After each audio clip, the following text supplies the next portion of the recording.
Auzubillahiminash-shaytanir-rajim. Bismillahir-Rahmanir-Rahim. 4.5 The Selfish Giant Part 2.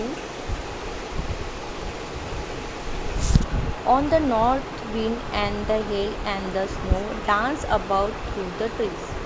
One morning, the giant was lying awake in the bed when he heard some lovely music. It sounded so sweet to his ears that he thought it must be the king's musician passing by.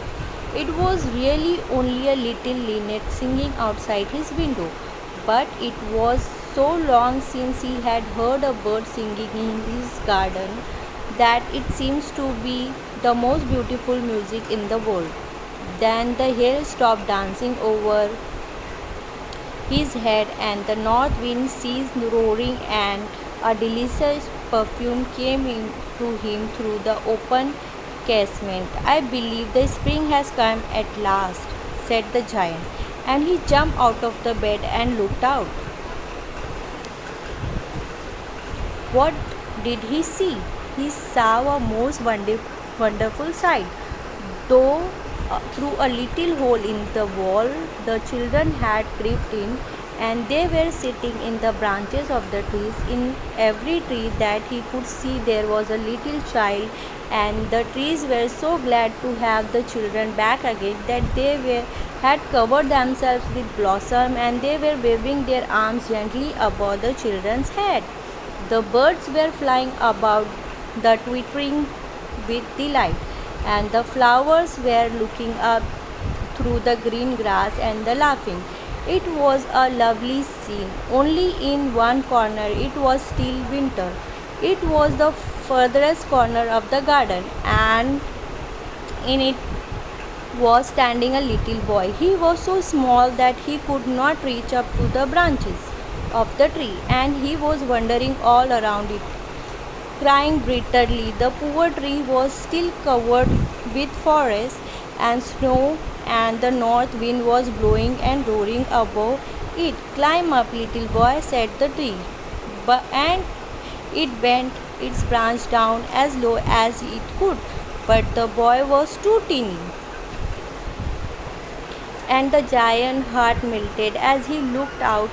How selfish I have been, he said. Now I know why the spring would not come here.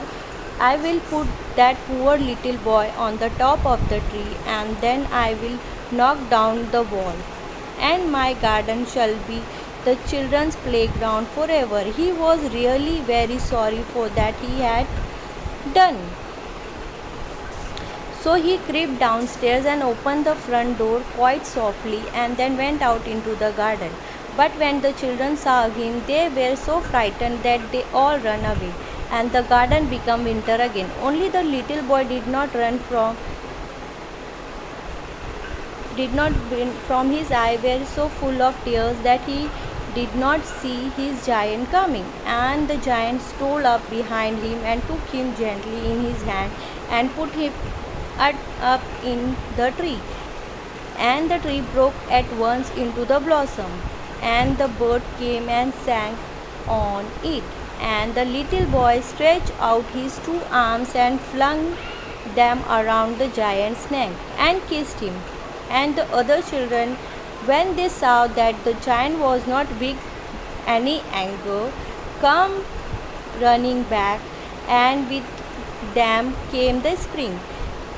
It is your garden now, little children, said the giant. And he took a great axe and knocked down the wall. And when the people were going to market at 12 o'clock, they found the giants playing with the children in the most beautiful garden they had ever seen. From The Selfish Giant by Oscar Wilde.